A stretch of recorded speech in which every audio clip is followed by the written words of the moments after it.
Baik, terima kasih. Selamat pagi.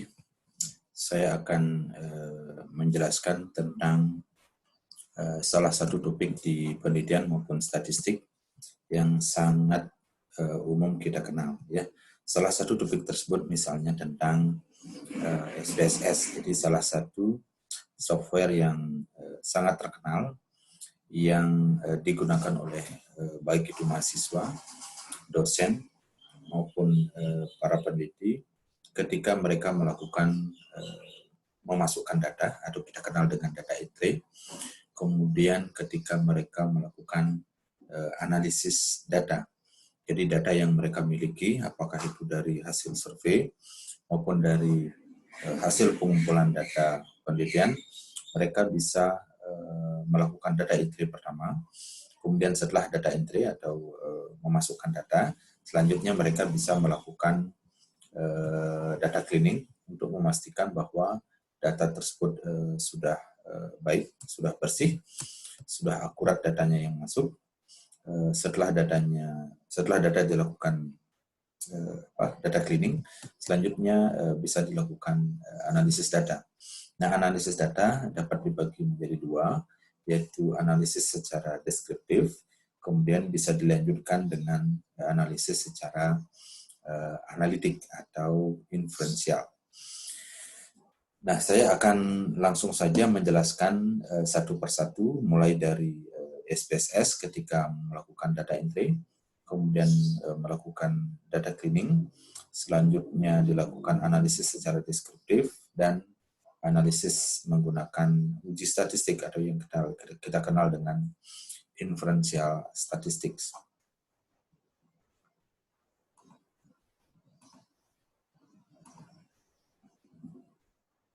Baik, saya akan mulai menjelaskan tentang bagaimana SPSS itu atau software SPSS betul-betul kita perlukan ya dalam penelitian.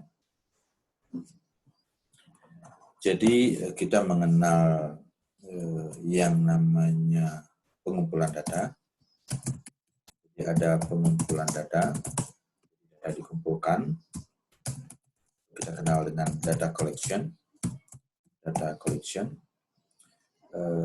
Kemudian setelah data dikumpulkan, maka tahap berikutnya adalah kita harus memeriksa ya apakah data kita tersebut sudah akurat ya. Jadi perlu dilakukan validasi data. Jadi dicek kembali kuesioner yang sudah ada. Kalau menggunakan kuesioner atau menggunakan Google Form juga bisa. Dicek dengan baik apakah datanya sudah lengkap atau tidak. Apakah ada perlu data yang perlu klarifikasi lebih lanjut, sehingga betul-betul data nanti yang dimasukkan ke SPSS itu adalah data yang sudah valid. Ya. Kemudian setelah itu lakukanlah coding, ya. Jadi dilakukan coding. Nah biasanya coding ini sudah disiapkan ketika menyusun kuesioner, ya. Jadi ketika menyusun kuesioner, jadi kita sudah pastikan di kuesioner itu pilihan jawaban itu sudah menggunakan kode-kode tertentu ya, sehingga memudahkan kita dalam memasukkan data ke SPSS. Nah, apabila ini sudah jelas, kemudian lakukanlah data entry. Ya. Lakukan data entry, tetapi hal-hal yang perlu diingat dalam data entry, misalnya pastikan bahwa orang yang melakukan data entry ini berada dalam kondisi yang baik, artinya harus tenang, ya. Kemudian teliti, jeli, ya, karena memasukkan angka, ya. Ketika angka yang dimasukkan itu salah, maka data entry-nya salah, hasil analisis pun akan salah, ya. Sehingga pastikan data entry-nya dilakukan dengan tenang. Kemudian sebaiknya ada yang bertugas melakukan data entry, ya. Kemudian ada yang bertugas membaca, ya, membaca data. Jadi ada 2 orang, ya, sehingga data entry-nya menjadi lebih baik ya, untuk meminimalisir adanya kekeliruan yang diakibatkan karena tidak fokus atau tidak konsentrasi. Kemudian memulai data entry ya, data entry di SPSS ya. Nah, data entry di SPSS ini ada dua tampilan ya. Ada tampilan namanya data view ya, dan variable view.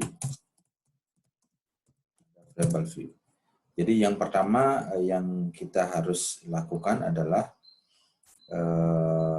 melihat variable view-nya dulu.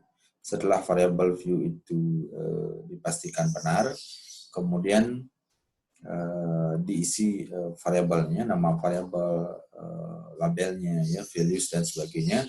Kemudian baru kita menginjak ke tampilan yang kedua, yaitu tentang data view untuk memasukkan datanya. Baik, selanjutnya saya akan masuk di SPSS ya.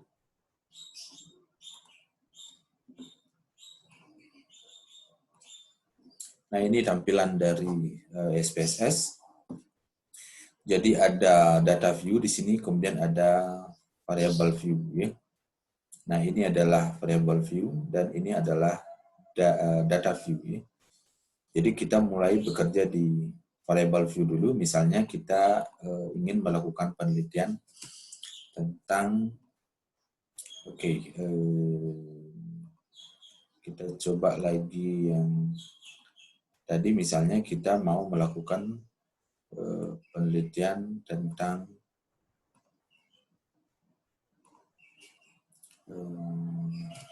misalnya pengaruh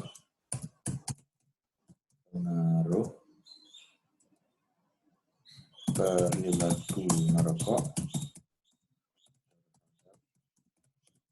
kejadian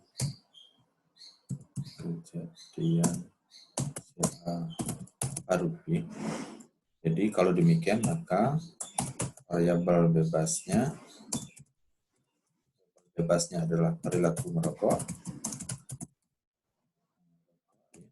sedangkan variabel terikatnya adalah kejadian CA baru. Ya. Misalnya ini penelitian kita ya. Oke, kita balik ke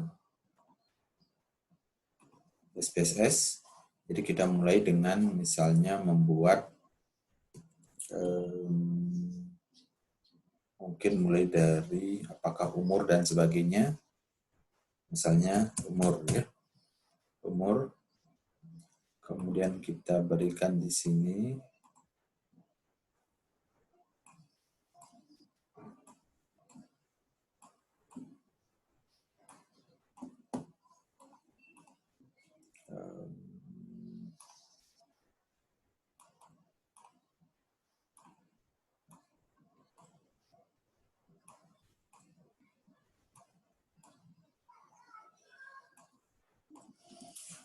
Oke, baik. Umur kita bisa jelaskan di sini apa yang kita maksud dengan umur. Misalnya umur responden. Kemudian yang kedua jenis kelamin. Jenis kelamin ya. Kita bisa singkat di sini ya supaya tidak terlalu panjang. Kita ketik di sini jenis kelamin. Responden ya. Kemudian jenis kelamin responden, karena ini jenis kelamin, kita harus kategorikan ya, karena datanya berupa data kategori. Sedangkan umur ini adalah berupa angka, jadi kita tidak usah buat values-nya ya. Yang kita buat values-nya hanya yang bersifat kategori ya. Misalnya 1 itu adalah laki-laki, kemudian di add, kemudian 2 itu adalah perempuan. Kalau sudah kita add, kemudian kita klik OK. Dan selanjutnya misalnya pekerjaan kita bagi pekerjaan responden, misalnya kita bagi jadi 2, ada yang 1 bekerja ya misalnya, kemudian yang 2 tidak bekerja. Tidak bekerja ya. Kalau sudah klik OK. Kemudian yang lainnya misalnya kita langsung saja perilaku merokok ya. Jadi merokok. Kemudian kita buat di sini perilaku pada responden ya. Kemudian kita buat misalnya 1 itu merokok, kemudian 2 tidak merokok ya. Tidak merokok. Kemudian kita add, kemudian klik OK ya. Kemudian yang selanjutnya tentang CA baru ya. Kemudian kita buat di sini kejadian CA baru pada responden. Kita bagi langsung menjadi 1 kena CA baru ya. Kemudian yang kedua tidak CA baru ya. Kalau sudah klik OK. Nah, demikian secara singkat bisa saya perlihatkan bagaimana cara melakukan membuat variabel penelitian di variabel view ya.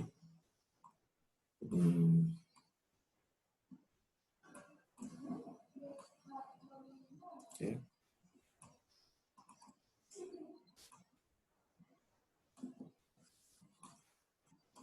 Oke. Kemudian ini bisa kita atur ya. Misalnya kalau responden berarti dia skill karena dia numerik ya. Kemudian jenis kelamin ini dia laki perempuan berarti dia nominal. Kemudian pekerjaan responden juga nominal. Kemudian merokok tidak merokok juga nominal. CA paru dan tidak CA paru juga nominal. Tapi kalau misalnya kita punya jenjang pendidikan berarti dia ordinal ya, tinggal diklik nanti ordinalnya ya. Oke, saya kira sudah. Kita masuk ke data view ya. Nah, di data view tinggal kita masukkan datanya ya, misalnya responden nomor 1.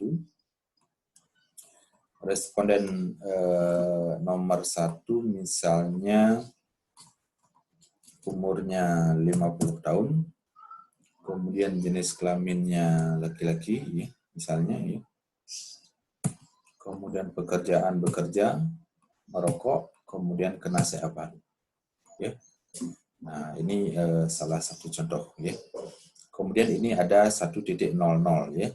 Jadi ini bisa diatur, kita masukkan saja di sini menjadi 0 ya desimalnya. Karena tidak ada angka desimal. Kalau ada bisa dibiarkan ya, misalnya 2 angka di belakang koma dan seterusnya. Kalau tidak, nolkan saja. Ya. Oke, sehingga dia menjadi seperti ini. Akan lebih clear dilihat, ya, lebih jelas. Ya. Kemudian responden nomor 2, misalnya umurnya 60 tahun, jenis kelamin perempuan, tidak bekerja, tidak merokok, kemudian tidak kena CA paru, misalnya. Ya. Kemudian responden nomor 2, umur 45 tahun, dia laki-laki, kemudian tidak bekerja, kemudian dia merokok, kemudian dia CA paru. Berikutnya umur 40 tahun, jenis kelamin laki-laki juga, kemudian dia bekerja, kemudian merokok, tetapi tidak kena CA paru. Kemudian responden nomor 5, misalnya umur 50 tahun juga, kemudian perempuan, kemudian dia bekerja, kemudian tidak merokok dan kena CA paru misalnya. Ya. Saya kira itu untuk data entry ya di SPSS yang kita mulai dari variable view, kemudian variable view, kemudian kita lanjut ke data view ya. Saya kira sudah jelas dan pada sesi berikutnya saya akan masuk di analisis ya. Untuk analisis saya sudah menyiapkan data ya di SPSS juga dan bisa kita lihat bagaimana cara melakukan analisis ya. Tetapi sebelum itu saya coba dulu menjelaskan tentang analisis ya. Jadi analisis itu bisa kita bagi menjadi dua ya. Analisis dibagi menjadi dua. Yang pertama itu kita kenal dengan analisis deskriptif ya. Dan yang kedua itu analisis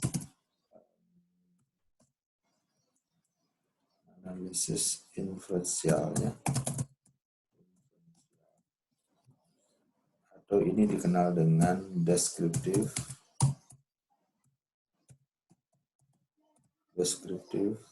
statistik ya. Sedangkan ini dikenal dengan inferential statistics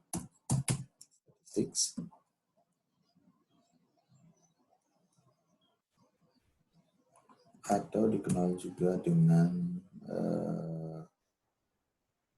analitik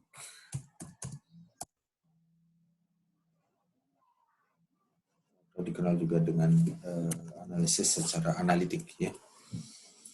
Oke, baik. Kemudian dari sini kita bisa lanjut untuk menentukan. Oke. Saya hapus saja ya. Kita mulai lagi untuk analisis secara deskriptif ya. Deskriptif ya. Itu dibagi menjadi ada yang analisis misalnya menganalisis hanya frekuensi saja. Frekuensi artinya berapa orang yang melakukan, berapa orang tidak melakukan, dan seterusnya. Yang kedua, misalnya melihat persentase atau persen atau proporsi. Yang ketiga, dianalisis secara deskriptif. Dianalisis deskriptif itu ya. Yang ketiga misalnya melihat rasio bisa. Dan yang keempat angka kejadian misalnya rate ya. Apakah itu insiden ataukah prevalen. Dan yang kelima misalnya kita bisa melihat central tendency ya. Ini ada mean, ada median, dan ada mode ya. Kemudian ada yang keenam namanya standar deviasi ya. Dan yang ketujuh ada varian. Dan selain central tendency juga kita bisa melihat nilai minimum, maksimum, dan rank ya. Ada standar deviasi, ada varian, dan lain-lain ya. Nah ini untuk analisis secara deskriptif ya. Berikutnya adalah analisis secara inferensial atau inferential analysis ya, atau inferential statistics ya. Inferential statistics ya. Misalnya ada dua ya, ada namanya parametric test, kemudian yang kedua itu ada namanya non parametric test ya. Kemudian yang parametric test ini yang ada beberapa syarat ya. Data harus bersifat numerik, apakah dia interval maupun rasio, atau data yang bersifat kontinu maupun data yang bersifat diskrit ya. Nah, kemudian syarat keduanya adalah data harus berdistribusi normal ya. Nah, itu beberapa syarat. Misalnya untuk yang non parametrik, jadi datanya biasanya bersifat kategorikal, apakah dia nominal ataupun ordinal ya. Sedangkan yang berikutnya, data tidak harus berdistribusi, tidak harus ya. Nah ini beberapa contoh lainnya, misalnya untuk parametric test, misalnya UGT ya, ada dua ya, ada independent DS, kemudian ada juga dependent DS ya. Kemudian uji lainnya misalnya UGR atau percent product moment ya. Sedangkan yang non parametrik contohnya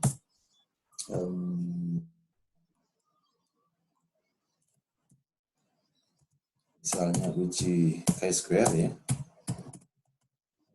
kemudian Fisher subtest, kemudian ada juga uji Spearman, kemudian ada uji-uji yang lain ya. Jadi banyak sekali ya. Saya kira itu untuk analisis secara deskriptif maupun analisis inferensial, yaitu menggunakan uji statistik ya. Sekarang kita masuk kepada data SPSS yang sudah ada ya.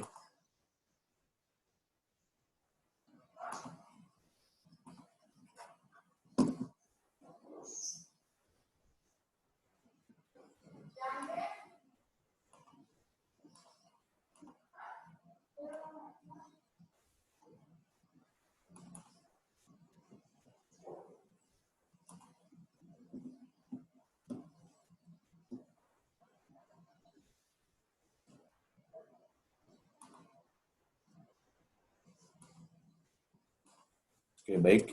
Ini adalah data yang sudah saya siapkan. Kita bisa lakukan analisis secara deskriptif maupun inferensial ya. Misalnya kita mau melakukan, anggap saja kita mau melakukan data cleaning dulu. Jadi kita bisa lakukan deskriptif, kemudian bisa dengan frekuensi, kemudian semuanya di Ctrl A saja. Ctrl A, kemudian pindahkan ke kanan, kemudian klik OK. Jadi kita bisa lihat di sini hasilnya ya.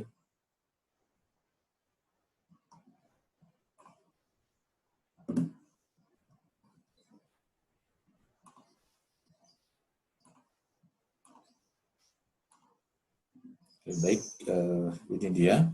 Kita punya data tentang variabel tentang status merokok, kejadian baru, kemudian pengetahuan, perilaku, penyuluhan, dan seterusnya ya. Total respondennya ada 40, satu pun tidak ada missing data ya. Bisa kita pastikan datanya yang masuk itu akurat. Tapi kalau ada missing data, kita harus kaji lagi apakah missing data itu memang layak terjadi, misalnya karena memang datanya itu harus dikosongkan dan sebagainya. Ya. Kalau memang harus dikosongkan, dia harus kosong, maka di sini akan muncul missing data. Ya. Selanjutnya, ini misalnya status merokok ya. Jadi total ada 40 responden, 21 merokok atau 52,5%, kemudian tidak merokok ada 19 atau 47,5% ya. Kita bisa lihat persen ini atau valid persennya. Sedangkan apabila ada missing data, maka saya menganjurkan kita lihat yang valid persen. Kalau ada missing data di sini, maka lihatlah yang valid persen. Tapi kalau tidak ada missing data, persen ini dan valid persen hasilnya sama. Ya. Demikian juga untuk kejadian CA paru dan seterusnya. Ini juga termasuk yang analisis secara deskriptif ya. Contoh lain analisis deskriptif, misalnya kita bisa melihat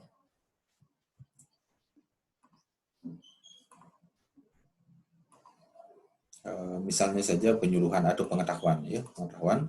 Kita bisa klik di sini. Kita mau melihat mean, median dan mode misalnya, atau standar deviasi, varian, rank, minimum, maksimum dan seterusnya. Tergantung ya. kebutuhan kita. Ya, misalnya kalau sudah klik OK, kemudian klik continue. Ya. Dan ini hasilnya ya. Jadi ini bisa dilihat. Jadi min-nya 75, min pengetahuan atau rata-rata pengetahuan, median ada 80, mode-nya 80. Mode itu adalah nilai yang paling sering muncul. Median itu nilai tengah, min itu nilai rata-rata. Ini varian, ini rank-nya ya. Kemudian ini nilai minimum, ini nilai maksimum ya. Selanjutnya kita juga bisa melakukan analisis secara inferensial. Misalnya kita mau melakukan uji chi-square misalnya ya. Deskriptif, kemudian cross-tab. Oke, baik. Kemudian ini kita masukkan di row untuk variabel bebasnya, status merokok, variabel terikatnya CA baru kita masukkan di kolom, kemudian statistik, chi-square, continue, kemudian selnya kita masukkan sini di row, artinya persentasenya ke samping ya, ke row. Ya. Oke, kalau sudah klik OK. Nah, ini dia hasilnya ya. Jadi ini bisa dilihat status merokok dengan kejadian CA baru ya. Yang merokok ada 21 orang, 15 atau 71,4% itu CA baru, dan yang tidak ada 6 orang atau sekian persen ya. Tidak merokok juga sama, dan kita bisa lihat di sini lihatnya 0 sel. Jadi tidak ada sel yang nilainya expected-nya kurang dari 5, tidak ada ya. Nah, jadi aman untuk menggunakan chi-square ya. Jadi version chi-square-nya kita lihat yang ini ya, yang dua sisi ya. Two-sided, lihat ini 0,001. Lalu ini dibandingkan dengan nilai alpha ya. Jadi kita bisa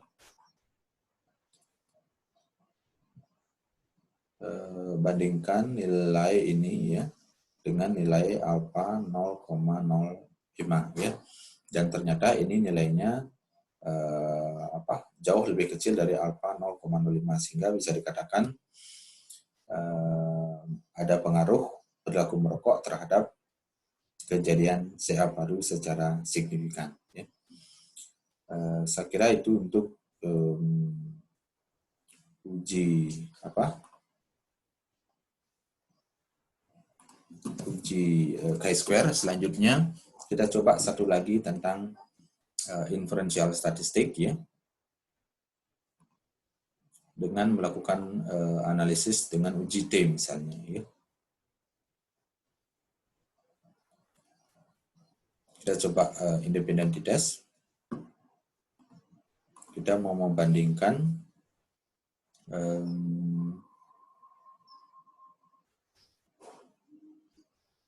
pengetahuan, misalnya kita coba bandingkan dengan perilaku atau dengan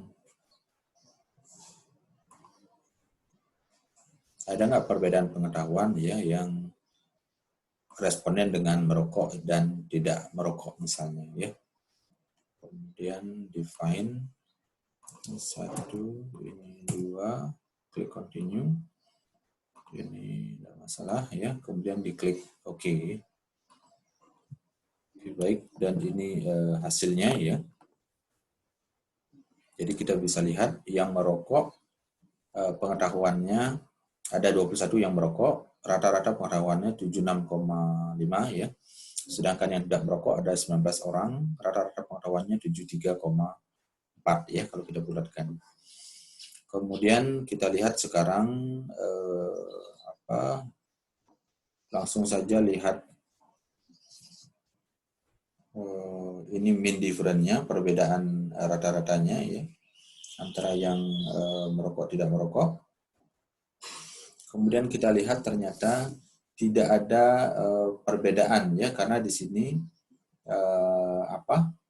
p-value-nya dia 0,5 ya, dan ini jauh di atas alpha 0,05 ya, sehingga bisa dikatakan tidak ada hubungan yang tidak ada pengaruh tidak ada perbedaan pengetahuan antara responden yang merokok dan tidak merokok. Jadi bisa disimpulkan pengetahuan mereka relatif sama, ya. Jadi tidak ada perbedaan yang signifikan dari sisi pengetahuan bila dibandingkan antara yang merokok dan tidak merokok. Jadi pengetahuan mereka kurang lebih sama, ya. Saya kira itu penjelasan saya tentang UJT, ya, salah satunya independent test, ya, yang bisa saya jelaskan. Mudah-mudahan dapat dipahami dengan baik, ya, sehingga apa yang kita pelajari ini betul-betul dapat diambil nilainya dan bisa dipahami dengan baik tentang variabel, kemudian bagaimana memasukkan atau membuat variabel di SPSS, kemudian bagaimana menentukan variabel, ya, yang mana variabel bebas dan terikat, kemudian bagaimana menentukan data atau variabel itu apakah dia kategorikal atau tidak, ya, numerik atau tidak. Kemudian bagaimana memasukkan, selanjutnya dilakukan data cleaning, kemudian dilanjutkan dengan analisis secara deskriptif, dan yang terakhir dilakukan analisis secara inferensial. Saya kira itu penjelasan saya. Terima kasih. Selamat pagi.